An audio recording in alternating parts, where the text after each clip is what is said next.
예, 안녕하십니까. 예, 오늘은 이 로마서 3장 전반부에 관한 말씀인데, 유대인의 특권이라는 그런 제목으로 한번 살펴보기를 원합니다. 로마서 잘 모르시죠? 이 로마서는 바울이라는 그 사도께서 로마에 있는 교회에 쓴 편지입니다. 근데 이 로마서만큼 성경에서 복음을 잘 설명한 곳이 별로 없어요. 그래서 제가 로마서를 많이 인용을 하는데요. 오늘은 그 중에서 로마서 3장에 유대인들이 도대체 뭐냐? 유대인들이 많이 나오잖아요. 유대인. 이스라엘 아시죠? 이스라엘인데 유대인들이 그 참 얼마나 많이 고난을 당했습니까? 그 숱한 세월 동안에 고난을 당하면서도 이 유대인들이 계속해서 유대인으로 남아있을 수 있는 그 이유가 뭐냐면 유일신이에요. 유일신. 하나님 한 분만을 그들 마음과 모든 이 생활 가운데서 그 하나님만을 한 분으로 알고 서로 그 하나님이 중심이 되어서 함께 섬겨가기 때문에 유대인들은 2000년 더 되죠? 대략 한 2500년이라는 그 긴 세월의 그 나라가 없이 유랑하는 그런 가운데서도 이게 흐트러지지를 않고 언제든 기회만 있으면 모여요. 그래서 지금도 그 이스라엘 땅이 그 중동 지방에 그렇게 존재하고 있는 거죠. 그런데 성경은 그렇게 얘기를 합니다. 유대인의 나음이 무엇이며 할례의 유익이 무엇이냐? 할례는 이 하나님과 유대인들의 그 언약 관계를 상징이 아니라 이 표시하는 거죠. 언약 관계의 표시입니다. 도대체 유대인으로 세상에 난 것이 뭐가 유익하길래 유대인이라는 그 이 혈통을 버리지 않고 그냥 그렇게 무익하게 죽어가면서도 끝까지 유대인인 것을 자랑하고 있느냐. 2절에 보면은 범사에 많다. 유대인의 나음이 범사에 많은데 첫째는 저희가 하나님의 말씀을 맡았다. 이 원래 유대인의 특권이라는 게 뭐냐면 하나님께서 유대인을 선택하셨어요. 선택하신 이유가 온 세상에 하나님의 그 창조 목적을 알리시고 또 그 유대인들을 통해서 이 창조의 목적을 이루시기 위한 그런 목적으로 유대인들을 택하셨어요. 하나님이 특별하게 이렇게 택하신 족속이기 때문에 많은 특혜를 받은 거죠. 가장 우선적으로는 그 혈통에서 유대인 가운데서 세상을 구원할 구원자가 나신다는 거예요. 만약에 저희 대한민국에서 세상을 구원할 어떤 이 메시아나 구원자나 영웅이 난다. 그러면 우리가요 얼마나 참 긍지도 있고 참 그 나실 그 구원자를 준비하려는 그런 마음이 참 대단할 거잖아요. 유대인들이 그랬다는 거죠. 너희 가운데서 세상을 구원할 구원자가 오실 것이니까 그 구원자의 탄생을 준비하고 있어라.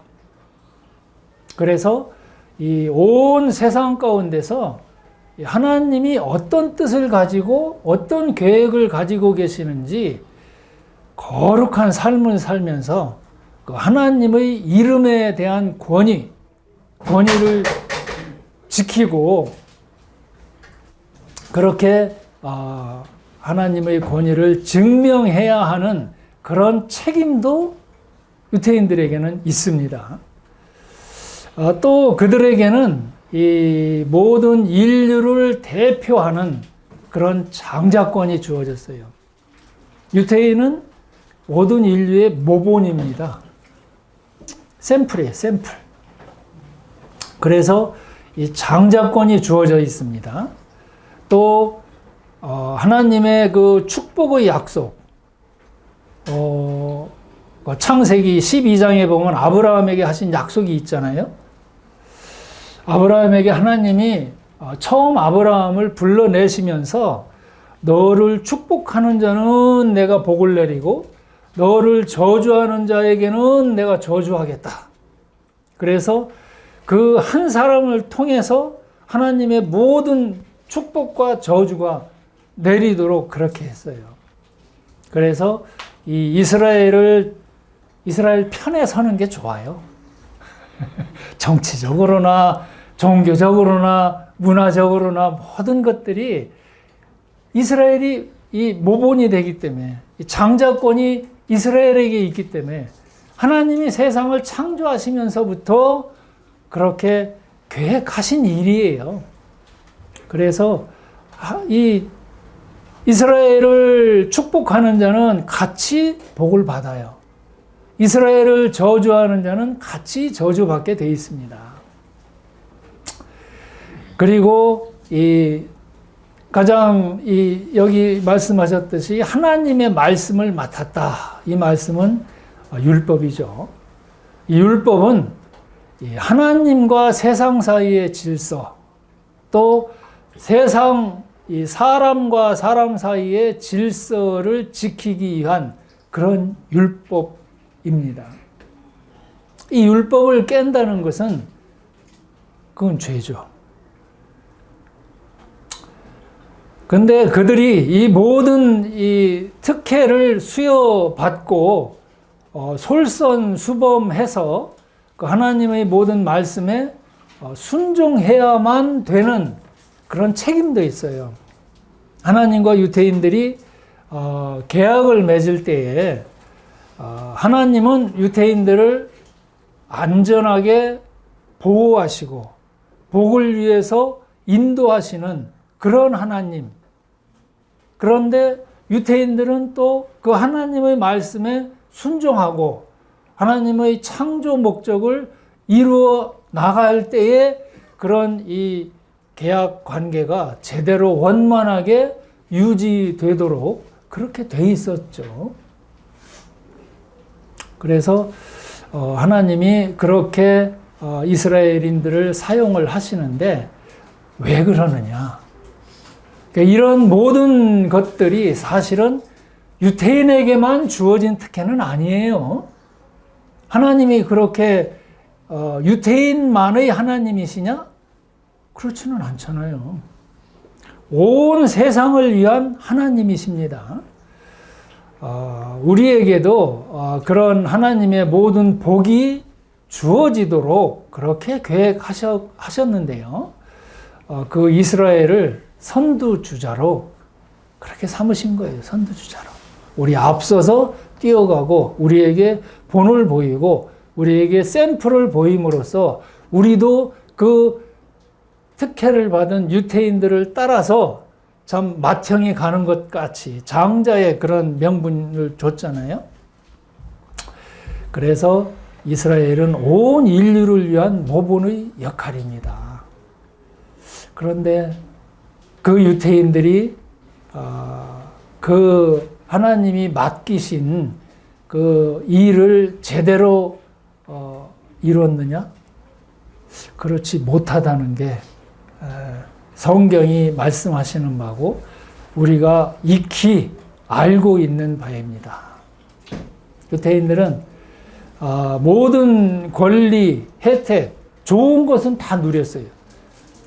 혜택도 누리고 권리 주장하면서 다 누렸지만 책임과 해야 될 의무는 등한시한 거죠. 그저 이 자기들의 특혜를 자기들의 전유물로 여기고 이방인들과 차별을 가지면서 우월감을 가지고 이방인들을 멸시한 거죠. 짐승처럼 그렇게 멸시했습니다. 그리고 남을 온 세상을 섬기는 그런 본을 보여야 되는데 오히려 섬김을 받으려고 하고 지배하려는 그런 마음들이 있었던 거죠. 거룩한 삶을 살아야 했는데도 불구하고 오히려 이방인들보다도 못한 그런 부도덕한 그러한 삶을 그들은 살았습니다. 창세기가 얘기하는 게 그거예요. 많은 특혜를 줬다. 그런데 아브라함도 실패했고 얼마나 많이 실패했습니까? 자기 마누라 2번씩이나 팔아먹었어요. 그게 아브라함입니다. 그 이삭도 마찬가지였고 그 야곱 얼마나 뺀질거립니까? 참 그 모사꾼이잖아요. 자기 꾀로. 그래도 그 야곱의 이 아들 요셉은 그나마 하나님의 주님의 그리스도의 그런 이 모습을 가장 많이 나타낸 그런 요셉입니다. 가장 근접해 있어요. 그리스도의 그 모본, 원래 이 계획하셨던 하나님의 그 형상을 닮은 그 모본에 그래도 요셉이 가장 근접해서 그 삶을 살았습니다. 그렇게 실패하고 또 이스라엘 국가가 형성이 됐음에도 그 국가를 통해서 모든 세상 가운데 이 하나님의 계획과 뜻과 하나님의 모든 성품들, 선하시고 자비하시고 사랑의 성품들을 드러내야 했음에도 불구하고 이스라엘 민족은 우상을 숭배하고 자기들끼리 다투고 싸우고 그러면서 쫄딱 망해서 지금까지 이 디아스포라, 유랑민의 그런 삶을 살고 있습니다. 그 바람에 그 하나님의 축복이 없어진 건 아니에요. 보류됐습니다. 보류되고 그 축복이 다행스럽게도 우리에게 왔습니다. 하나님은 하나님의 뜻과 계획, 온 세상을 사랑하시고 구원하시겠다는 그 구원의 뜻을 그냥 이스라엘 사람들이 실패했다고 제쳐두시지 않아요. 온 세상 가운데 너희가 내 말 안 들면 너희 제쳐놓고 내가 직접 온 세상에 내 뜻을 펼칠 거야. 그래서 그 좋은 복음이 오늘 이 순간 지금 이 자리에 지금 전해지고 있는 겁니다. 원래는 이스라엘 사람들이 전했어야죠. 근데 그렇지 못하니까 지금 이 자리에서 저희가 같이 듣고 있는 거예요. 어떤 이들이 믿지 아니하였으면 어찌하겠느냐. 3절입니다. 어떤 이들이 믿지 아니하였으면 어찌하리요. 그 믿지 아니함이 하나님의 미쁘심을 패하겠느냐. 나는 하나님 못 믿겠다. 이렇게 얘기한다고 해서 그렇다면 하나님이 정말 그 믿지 않는 사람처럼 뭐 그런 존재냐? 하나님은 이 참 광대하셔요. 우리 사람 같지가 않습니다. 우리는요, A라는 사람과 B라는 사람이 계약을 맺어가지고 서로 간에 그 계약 내용을 제대로 이행하지 않으면, 한 사람이 이행하지 않으면 다른 사람은 당연히 네가 안 했으니까 나도 안 해도 돼. 그렇게 주장할 수 있는 권리가 생기는 거죠. 한 사람이 불이행한 거니까. 근데 하나님은 이스라엘이 그렇게 불이행했다고 그래서 그럼 나도 모르겠다 이러시느냐? 하나님은 그런 하나님이 아니라는 거죠. 다행스럽게. 참 자비로우시게도 하나님은 그 믿부심이라는 건 믿을만 한 그런 분이시라는 말이죠. 믿부심. 하나님은 믿을만 하셔요. 이스라엘은 믿을 수 없고 사람은 믿을 수 없어도 하나님은 믿을만 하신 분이십니다. 믿을 수 있는 분이에요. 신뢰할 수 있는 분. 하나님의 믿부심을 패할 수는 없어요. 이스라엘이 안 지켜도 하나님은 이스라엘에게 하신 약속을 지키십니다. 끝까지 지키셔요. 그래서 반드시 이스라엘이 회복이 되고 하나님이 약속하셨던 그 천년왕국을 이스라엘에게 누릴 수 있도록 주실 겁니다. 얼마 안 남았어요. 지금 전쟁이 심각하잖아요. 어떻게 끝날지 우리 알 수는 없지만 하나님이 그 배후에서 대신하고 계신다는 거예요. 하나님이 아니시면 이스라엘 사람들이 뭘 믿고 지금 그렇게 온 세상 사람들이 싫다고 하는데도 그렇게 그냥 자기네들 마음대로 그냥 그렇게 하고 있겠습니까? 사람은 믿을 수가 없어요. 근데 그럼에도 불구하고 하나님은 그럴 수 없느니라 4절에 보면 사람은 다 거짓되되 오직 하나님은 참되시다 할지어다. 기록된 바 주께서 주의 말씀에 의롭다함을 얻으시고 판단받으실 때에 이기려 하심이라 함과 같으니라. 나중에 가서 정말 이 심판하실 때 누군가 하나님을 대해서 비방하고 하나님 그러시면 안 됐었잖아요. 이스라엘이 안 믿는다고 다른 사람들도 다 저주받고 그 하나님의 그 사랑과 자비하심 그 베푸신 게 어디 있어요? 라고 비방하지 못하더라고. 그렇게 주의 말씀에 의롭다함을 얻으셨다. 하나님은 옳다. 하나님의 행하시는 모든 일들은 다 옳다. 옳으셨다. 이렇게밖에는 얘기할 수 없도록 그 입을 딱 막으시는 거죠. 나는 할 일 다 했다. 나는 내 의무 다 했고 내가 사랑할 수 있는 모든 것 다 사랑했다. 이렇게 하나님이 이기려 하심이라. 판단받으실 때에 이기기 위해서 아무도 하나님 비방할 수 없도록 그렇게 하시기 위해서 하나님은 일하십니다. 저희가 말 안 듣는 자식이 있다고 해서 그 자식을 그냥 호적에서 파버리겠습니까? 그렇게 못하잖아요. 한번 천륜을 어길 수는 없는 건데 더군다나 하나님이 자기 이름을 두고 맹세하면서 반드시 너에게 내가 복을 주고 내 후손으로 온 세상을 다스리게 하시겠다라고 약속하신 그 하나님이 그 맹세하신 하나님이 그거를 포기하신다든지 무효화 시키신다든지 그럴 하나님이시겠느냐고요. 절대 아닙니다. 그래서 하나님의 믿부심은 패할 수 없어요. 하나님은 한 번 약속하신 것은 사람이 아무리 거스린다 해도 아무리 많은 방해가 있다 하더라도 그거는 밀고 나가셔요. 반드시 이루셔요. 이스라엘이 신실하지 못하다고 해서 하나님이 이스라엘과 똑같이 행하신다?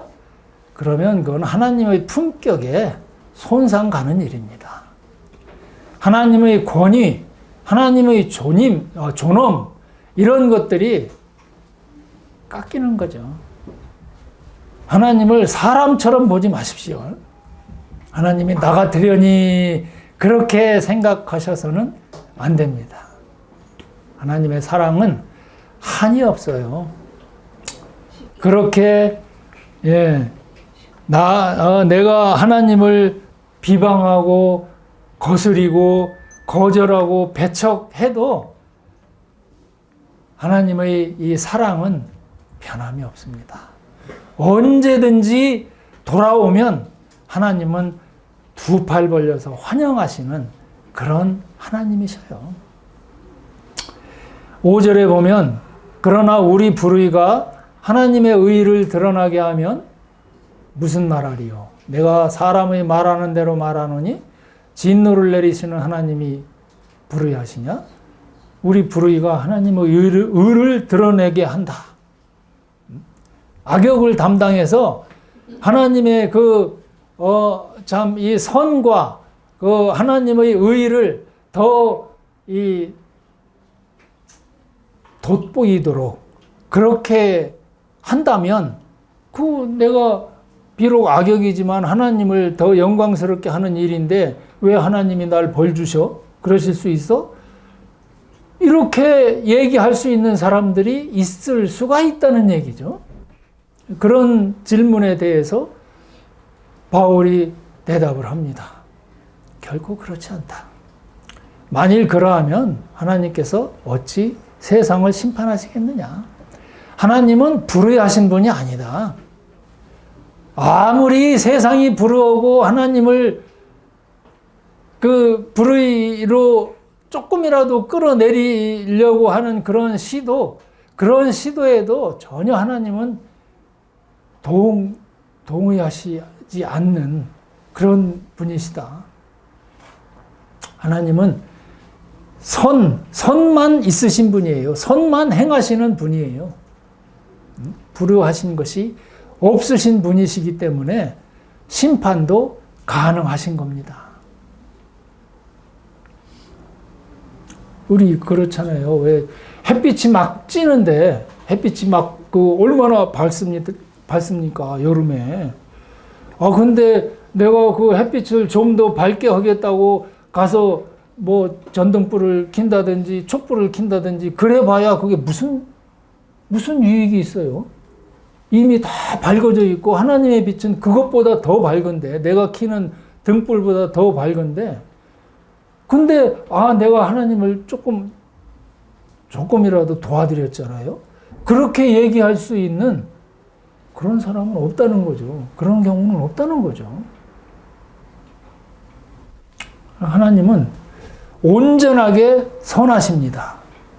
그러나 나의 거짓말로 또 다른 그런 질문이 있을 수가 있기 때문에 이 질문도 미리 지금 바울이 그 마음 가운데서 그 질문을 대신해 주는 거예요. 그러나 나의 거짓말로 하나님의 참되심이 더욱 풍성하여 그의 영광이 되었으면 어찌 나도 죄인처럼 심판을 받으리요. 또는 그러면 선을 이루기 위하여 악을 행하자 하지 않겠느냐. 어떤 이들이 이렇게 비방하여 우리가 이런 말을 한다고 하니 저희가 정죄받는 것이 옳으니라. 하나님에 대해서 비방하거나 그럴 만한 사람은 없습니다.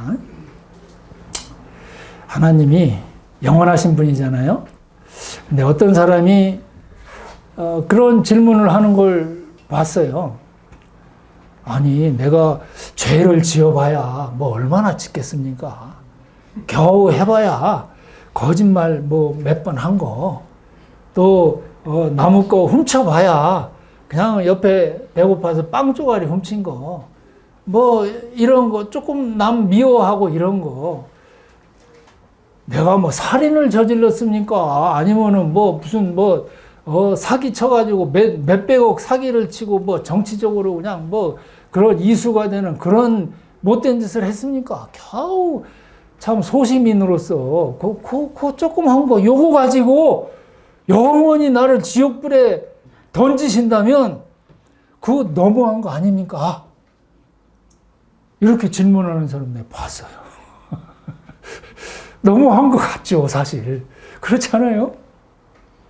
아니, 그거 조그만 거 가지고 그렇게 옹졸하게 하나님이 그 광대하시다면서 그거 좀 눈 감아 주실 만도 한데, 그거 가지고 그냥 영원히, 그 지옥불에 던지시고 그렇다면은 너무 참 가혹하신 그런 하나님 아니십니까? 그런 질문들 할 수 있어요. 근데요, 제가 아파 보니까 그거 알겠어요. 이 암이라는 거는요, 우리 눈에 안 보이잖아요. 깨알씨 하나 같은 게 눈에 보이지도 않는 게 가만 놔두면은요, 점점 커요. 그렇게 되는 게 우리 몸속에 있는 병이잖아요. 이 누룩 아시죠? 이스트, 효모. 요거 조금이 이게 제대로 본질을 아주 그냥 흐트리고 얼마나 많이 거품으로 부풀리고 그렇습니까?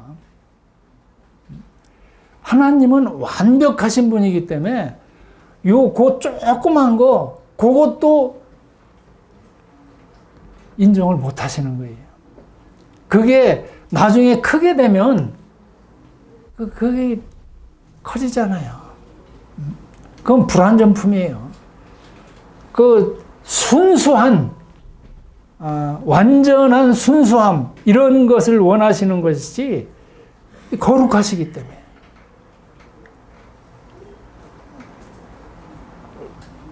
거기 아무리 작은 죄의 그 씨앗이라도 있다면 그건 하나님이 용납하실 수가 없습니다. 그래서 이 죄라는 거는 하나님께서 그렇게 싫어하셔요. 전도서에 보면 이런 말이 있어요. 악한 일에 징벌이 속히 실행되지 않으므로 인생들이 악을 행하기에 마음이 담대하더라. 우리 그렇잖아요. 하나님이 죄를 싫어하신다고 그랬는데, 세상에 보니까 얼마나 악한 사람이 많은지, 또 나도 그런 죄를 저질러도 조금 겁나기는 하지만 뭐 한 번 저질르니까 뭐 별 일이 발생하지 않더라. 그 두 번 또 저질러요. 뭐 그러다 보니까 뭐 다 그렇게 사는 거지 뭐. 그러고 담대해져요. 악한 일에 징벌이 속히 실행되지 않으므로 인생들이 악을 행하기에 마음이 담대하다.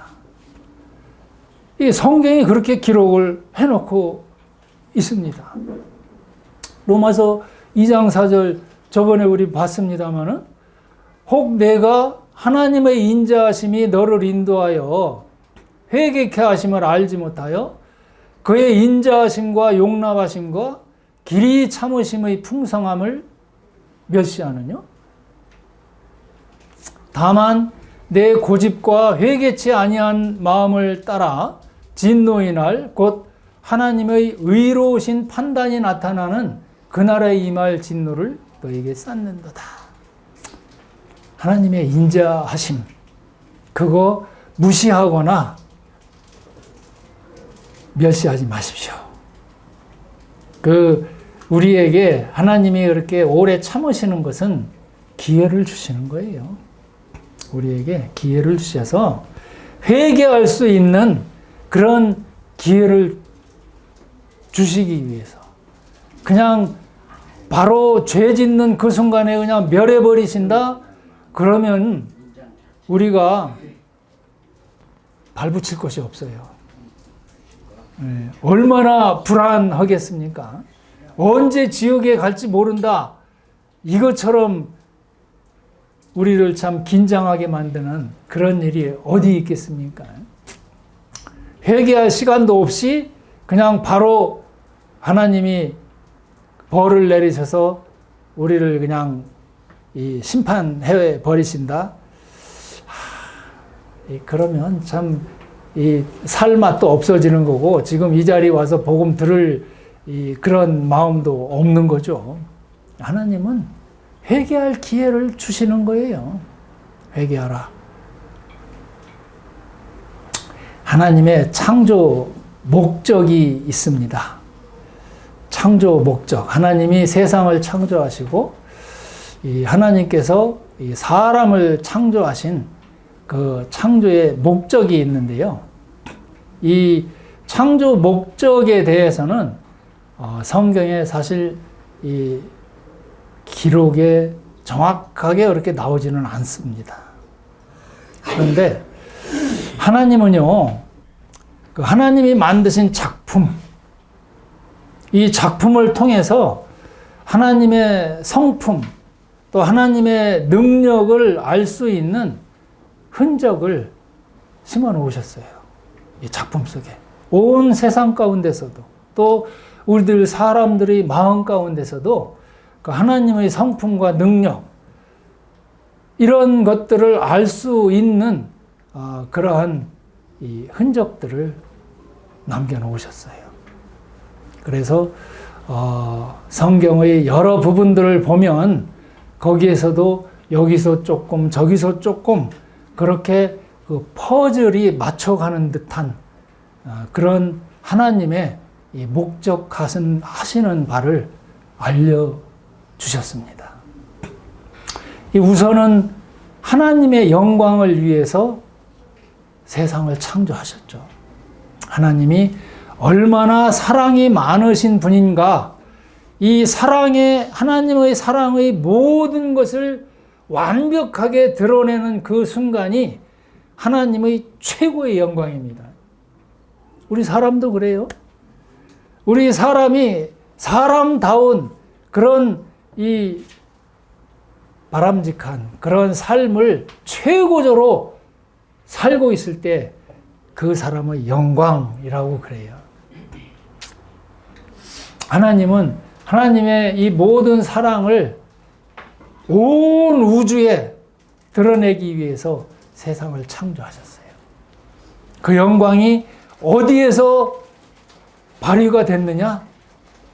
어딜 것 같아요? 어딜 것 같아요? 하나님의 사랑의 최고조가 나타난 그곳, 우리 성경에서 알 수 있어요. 나중에 얘기해 드릴게요. 또 하나님의 기뻐하신 뜻대로 에덴? 아니에요. 하나님의 기뻐하신 뜻대로 이 하나님은 창조하셨습니다. 이 사람을 창조하실 때는요, 하나님의 형상으로 창조하셨어요. 그래서 이 사람을 하나님의 대리인으로서 하나님의 형상을 닮은 그 모습으로 태어나게 하셔서 하나님을 대리해서 온 세상을 다스리도록, 그래서 그 온 세상 가운데 하나님의 성품과 하나님의 사랑을 그대로 다 드러낼 수 있는 그런 존재로 하나님의 형상으로 그렇게 창조하셨어요. 그리고 하나님은 그 사람들을 사랑하시기 원하시는 거죠.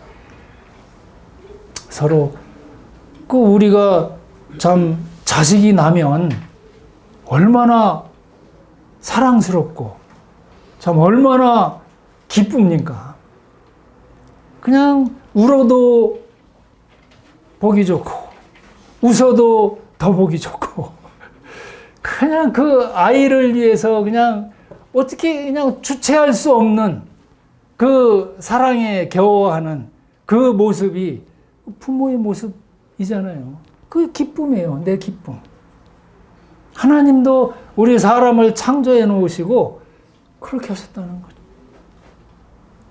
그 사랑에 겨워서 그냥 모든 복을 다 주셨어요. 사랑하기 위해서 그렇게 창조하시고 복 주시기 위해서 그렇게 창조하셨어요. 자기에게 있는 것 다 주시기를 원하시고 함께 공유하면서 이 가족이라는 그런 친밀한 관계 가운데서 그렇게 서로 사랑하면서 서로 영광을 돌려주기 위한 이러한 관계를 원하셔서 그래서 창조하셨습니다. 그리고 성경에서 보면 이 그리스도의 영광을 위해서 창조하셨는데요. 우리가 나를 다른 사람에게 알리기 위해서는 또 내 뜻과 내 계획과 내 목적을 다 알리기 위해서 우리가 사용하는 방법은 이 말입니다. 말. 우리의 어떤 내가 만들어 놓은 이런 이 작품 그거 가지고는 제대로 내 성품을 다 나타낼 수가 없잖아요. 한 사람이 다른 사람에게 자기를 드러내기 위한 이런 수단은 말이에요. 말을 통해서 내가 계획하는 게 어떤 것이고 내가 너를 어떻게 생각하고 내가 앞으로 너를 얼마나 참 위해주고 뭐 이런 계획들 이걸 말을 통해서 우리는 서로 소통을 합니다. 하나님도요, 이 말을 통해서 우리에게 그렇게 알리셨어요. 하나님의 뜻, 하나님의 성품, 하나님의 계획, 이런 모든 것들을 이 하나님의 말을 통해서 이게 말씀이죠. 이게 성경이에요. 성경이 다른 거 아닙니다.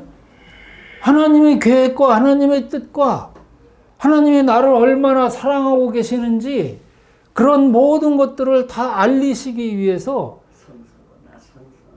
이 말을 글로 쓰도록 그렇게 하셨어요. 그래서 그 하나님의 말을 기록해 놓은 선지자들을 통해서 또 기록자들을 통해서 그렇게 기록해 놓은 그 말을 모아 놓은 것이 성경이에요. 그래서 그 성경은 살아 있습니다. 그 말을 통해서 우리가 하나님을 발견해낼 수 있는 거예요. 하나님을 알 수 있는 겁니다. 그 하나님의 말씀을 약속으로 받아들여서 그 약속대로 반드시 하나님은 행하실 것이다라는 그 믿음을 가지고 우리는 성경을 보고 성경 가운데서 하나님과 소통하고 그런 거잖아요. 그 성경이라는 수단을 통해서 말이라는 수단을 통해서 우리는 그렇게 하나님의 모든 것을 알 수 있습니다. 또 이 성경 말씀을 이 기록된 성경 말씀을 그대로 삶으로 구현해내신 분이 누구냐? 그리스도예요. 그리스도께서 하나님의 모든 형상, 이 사람이 실패했던 그 하나님의 형상을 구현해내는 이 일을 그리스도께서 오셔서 행하셨어요. 그 그리스도를 높이기를 원하십니다. 하나님이. 아버지 하나님이 그 아들 그리스도 하나님을 높이시기를 원하세요. 왜? 자기의 모든 것을 다 이루셨잖아요. 그래서 세상을 다 주십니다. 그리스도에게. 심판의 권세까지도 다 주셨어요. 우리 사람에게도 그 그리스도 안에 있을 때 하나님은 그리스도처럼 보셔요. 그게 하나님의 약속입니다. 그리고 다스리는 권세까지도 주시겠다고 그렇게 약속하셨어요. 다시 로마서로 돌아와서 3장 9절을 보면 그러면 어떠하뇨? 우리는 나으뇨? 결코 아니라. 유대인이나 헬라인이나 다 죄 아래에 있다고 우리가 이미 선언하였느니라. 유대인이나 나나 저 러시아 사람이나 미국 사람이나 다 죄 아래에 있습니다. 하나님의 창조 목적에 다 어그러져 있어요. 다 죄 아래에 있어요. 하나님의 그 창조 목적을 이루지 못하는 모든 것이 죄입니다. 그게 도덕적인 죄일 수도 있고요. 이 하나님을 경외하지 않고 하나님을 멸시하고 무시하고 배척하는, 반역하고 대적하는 이런 모든 것들, 그게 죄의 뿌리예요. 죄 아래에 있습니다. 기록한 바 의인은 없나니 하나도 없으며 깨닫는 자도 없고 하나님을 찾는 자도 없고 다 치우쳐 한 가지로 무익하게 되고 선을 행하는 자는 없나니 하나도 없도다. 선이라는 건, 성경에서 얘기하는 선은 하나님을 영화롭게 해드리는 모든 것, 이게 선이에요. 근데 하나님을 영광되게 하는 그런 일을 우리는 해본 적이 없어요. 구원받기 전에는. 하나님을 영광스럽게 해드리는 가장 시작이 뭐냐면 구원이에요. 그래서 그 구원이 중요한 것이고 그 구원을 우리는 거듭남이라고 부릅니다. 출생. 새로운 출생. 다 치우쳐 한 가지로 무익하게 되고 선을 행하는 자는 없나니 하나도 없도다. 저희 목구멍은 열린 무덤이요 그 혀로는 속임을 베풀며 그 입술에는 독사의 독이 있고 그 입에는 저주와 악독이 가득하고 그 발은 피 흘리는데 빠른지라. 파멸과 고생이 그 길에 있어 평강의 길을 알지 못하였고 저희 눈앞에 하나님을 두려워함이 없느니라 함과 같으니라. 우리 사람은 요런 모습으로 요런 형태로 하나님의 창조 목적에서 아주 크게 벗어나 있습니다. 하나님이 원하시는 그러한 삶을 우리는 볼 수도 없고 살 수 있는 능력도 없어요. 그래서 하나님과 소통할 수도 없고 하늘나라에 갈 수도 없습니다. 하나님과의 소통을 위해서 우리는 회개가 필요합니다. 내가 잘못 알고 있었다. 내가 하나님에 대해서 잘못 알고 있었다. 하나님이 얼마나 나를 사랑하시고 하나님께서 나를 복주시기 위해서 행해 놓으신 일이 무엇인지 내가 알고자 하는 시도하지도 않았다. 내가 하나님을 잘못 알고 있었구나. 하나님이 얼마나 나를 위하고 계신 분인지, 얼마나 나를 생각하고 계신 분인지, 자기 아들을 참 죽는 데까지 그렇게 내어주시고 그 최고의 영광이 나타나는 그 십자가의 고난까지도 받도록 그렇게 제물로 내어주시고, 그런 하나님을 내가 너무 무시하고 있었구나. 하나님은 오르신 분이구나. 하나님만이 오르신 분이구나. 이걸 깨닫고 하나님 앞에 납작 엎드려서 하나님, 처분대로 하십시오. 내가 하나님 앞에 내 의의를 드러낼 만한 아무런 것도 없는 사람입니다. 나는 그저 죽어 마땅한 사람이고 하나님의 계획과 목적에 나는 방해되는 일만 했던 그런 사람입니다. 하나님, 처분에 맡깁니다. 그러나 나를 살려주시기 바랍니다. 불쌍히 여겨주시기 바랍니다. 하나님이 원하신다면 내 모든 걸어왔던 모든 길들 이 순간에 딱 접겠습니다. 하나님과 이제 동행하기를 원합니다. 이 마음의 결단, 이게 필요합니다. 마음의 결단. 베드로전서는 이렇게 얘기합니다. 너희가 전에는 양과 같이 길을 잃었더니 이제는 너희 영혼의 목자와 감독 되신 이에게 돌아왔느니라. 이 회개하는 그 순간을 하나님은 기다리고 계셔요. 양과 같이 길을 잃었던 우리를 돌아오게 하기 위해서 지금도 참고 계시는 것이고, 지금도 하나님의 말씀을 그렇게 전하고 계신 거예요. 이제는 너희 영혼의 목자와 감독 되신 이에게 돌아왔다. 이사야서 53장 6절은 또 이렇게 얘기합니다. 우리는 다 양 같아서 그릇 행하여 각기 제 길로 갔거늘 여호와께서는 우리 무리의 죄악을 그에게 담당시키셨도다. 그가 누구예요? 그가 누구야? 몰라? 우리는 다 양 같아서 그릇 행하여 각기 제 길로 갔거늘 여호와 하나님께서는 우리 무리의 죄악을 예수님, 그 아들에게 담당시키셔서 죄에 대한 모든 책임을 내가 짓는 게 아니고 그 아들로 지도록 그렇게 하셔서 십자가 위에서 저주하고, 자기 아들을 저주했어요. 침 뱉고 저주하고, 그냥 죄인 중에 죄인인 것처럼 그렇게 대하시고 대신에 나를 살리셨다고 그렇게 약속하신 겁니다.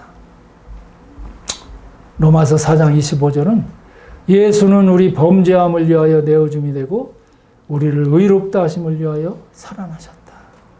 그냥 죽으시고 그냥 무덤에 계시는 것뿐만이 아니라 이제는 살아나셔서 부활하시고 저 하늘 위에서 아버지 옆에 계시면서 나를 위해서